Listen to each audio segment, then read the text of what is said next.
Well, now we move on to the core of our repertoire. That's to say what we're going to play against knight f3. And I'm going to recommend Petrov's defence, knight f6. This has an unjustifiably dry reputation at club level. But it's my impression that whereas club players are only too ready for lines of the Rilo Pez or some sharp gambit ideas, they're not as well prepared against the Petrov. So we can use this to our advantage at lower levels to score lots of points. Don't forget that in days gone by, the Petrov has been used by serious tacticians as a way of sharpening things up in the open game. And it's not at all a dry opening. This is a very wrong perception of this aggressive counter-attacking defence. So the Petrov it will be. There are a couple of ways for white to try and throw back off the scent. One of these is to play knight c3 in this position and to try and go back into a dry version of the 4 knights. Of course, the nice thing about employing this move order from black's perspective is he generally avoids the 4 knights. And I'm going to recommend that black go with bishop b4 here. Again, this is a very reasonable move, obviously leading to some sort of Rilo Pez in reverse, but it's very much in keeping with the spirit of the open game. Black gets his pieces out quickly. He probably has to give up the bishop pair in this variation, but I think it's a good solid choice and avoids some of the dreary lines of the 4 knights. Well, the first game comes from the Tringov Memorial, played in February 2012 between Sergeyev Petrov and Nikolai Milchev, international master, playing with black. Well, the critical move here is knight takes e5, so we're going to look at this first, and now black cheerfully gambits a pawn temporarily with castles. White is ill-advised to try and hang on to this pawn. Well, I don't think he can, in fact. Well, okay, he can do so with a move like d3. But the problem with d3 is after d5, black is already opening up the game. And white's knight is in a precarious situation on e5. So I think this position is actually good for black, with a direct threat of, d4 or d takes e4. That's why white tends to play safe in this position by either dropping his knight back to d3 immediately, which we're going to see next, or just bishop e2. Well, Milchev played rook e8. This is the game. Black's bishop was attacked with the knight. Black doubles the pawns and now plays knight takes e4.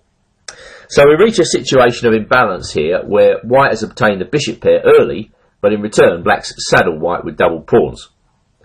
The danger to black in this type of position is long term. White's 2 bishops will start to show their strength. Hopefully that's what white's hoping for as the game progresses. It's black's job to try and neutralise the 2 bishops.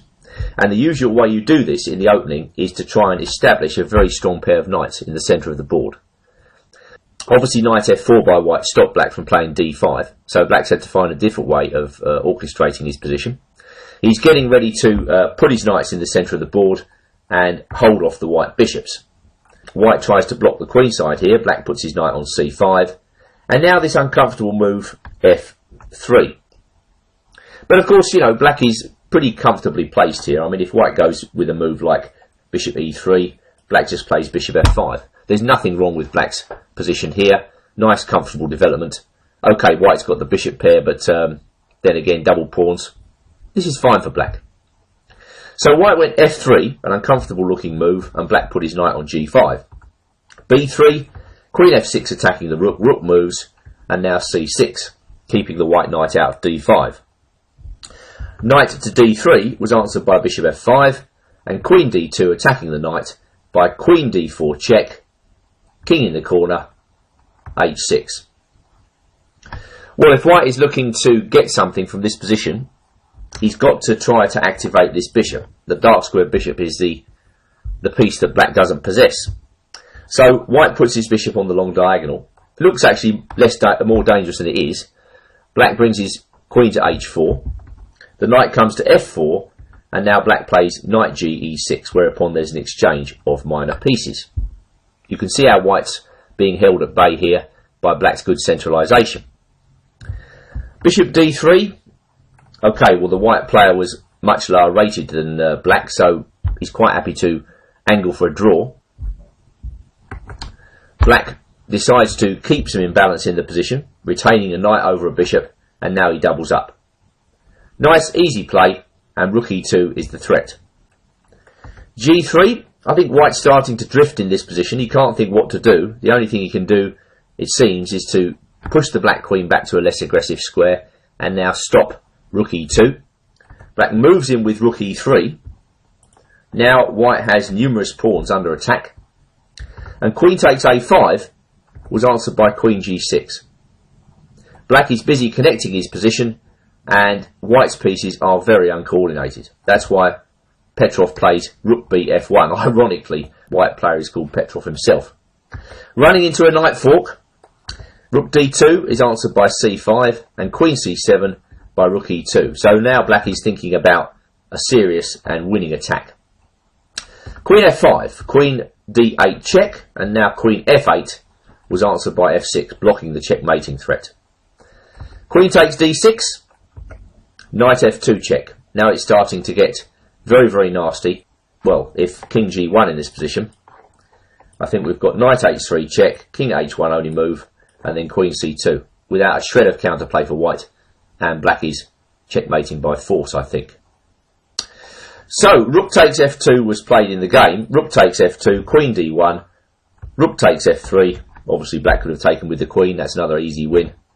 Bishop e1, rook takes b3. I think black decided to go on a mop-up job here.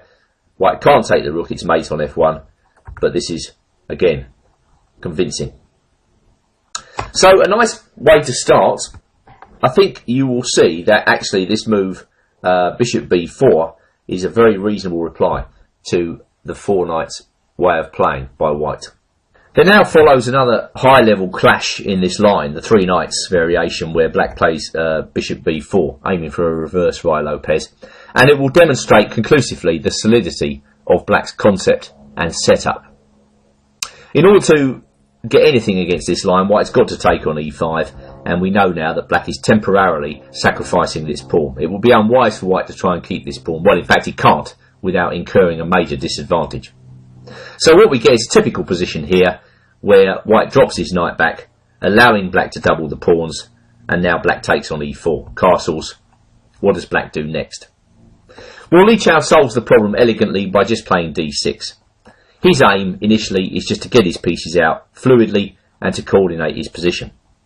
White understands that an advantage in this position is long term. It's going to come from the two bishops. Nimzowitsch said, open up the position slowly when you get the two bishops early.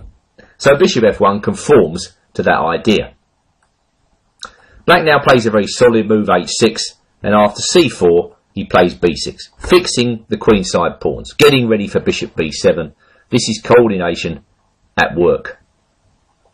Well, white played f3, black played knight ec5, and now white continued to keep a very slight edge here, but nothing life-threatening here with bishop f4. Bishop b7, you can see everything is nice and solid on the queen side, and now white plays queen e1. So evidently he thinks he can still screw out some sort of an advantage from this coming endgame. But black defends very competently. He just takes on e1, knight e6, blocking the e file. No way does white want to allow black to take that bishop, then it really would be absolutely nothing. And now another very good move here, a5, not only keeping the white knight out of b4, but also, as you can see, covering the maximum number of squares. And I've indicated a good plan for black now. His plan is probably something like king to f8, rook to e8, knight ec5. So it transpires in the game, both sides bring their king up, bishop c3, rook e8, g3, and now another good move here, f6. Just blunting the bishop out of the game. That's the way to play when you're playing against the two bishops, when you've got bishop and knight. White played bishop h3, a dangerous looking diagonal, but after knight c5, black has got everything coordinated and protected. There were some more exchanges. Clearly this game is heading to a draw, and Yu Yang Yi just accepted it here. He took on c5, and the game now drifted to a complete draw in the opposite colour bishop ending. There are a few more token moves. There's really nothing going on. Draw agreed. So a brief game, but again an instructive game, and the way black deployed his pieces here was something to learn from. If white decides to meet the Petrov with this rather boring knight c3 move order, then the solidity of bishop b4 cannot be denied. We've seen plenty of games now where black has got a solid position. And just to finish off this section, I'm going to show you a game from the Dutch Team Championship played in 2011 between Rafael Friedman, grade 2488, and the veteran grandmaster Arthur Yusupov. If Yusupov uses this continuation with black, that to me guarantees its validity. Well, we know what happens now. White takes his pawn on e5, black gives it up happily. White should not keep the pawn, and now black gets the opportunity to regain the pawn, but on the other hand he's ceded the bishop pair. Knight f4 prevents black from playing d5. Black plays rook e8, well, white's got to block the e-file, and now comes d6, and then knight d7. Yusupov brought his knight across to f6. So black is countering the bishop pair with strong squares for the knights in the centre, and white played rook e1, and now this idea of putting the bishop on b7, b6, c4, and now bishop b7. Bishop f3, and black just completes his development by manoeuvring the queen up to f5. So a very characteristic position for this line, where white has got the bishop pair, but actually in the position nothing much to speak of. Black's got all his pieces on good squares. The only slight tactical problem is how does he resolve the difficulty of this pin knight on e4. White's trying to exploit this by playing knight e2. Black plays rook a b8. That's making sure the bishop is protected. And now after knight c3, Yusupov just dropped back prophylactically with queen g6. In view of the 100-point rating discrepancy between the two players, white was probably happy with this, and he just took off the knight on e4. Rook e2 was answered by rook e6, and both players massed their rooks in the e-file. Really, this is simple fare, easy to understand. After king f1, black made a token attempt to take the initiative here with h5, and after bishop c1, Yusupov played h4.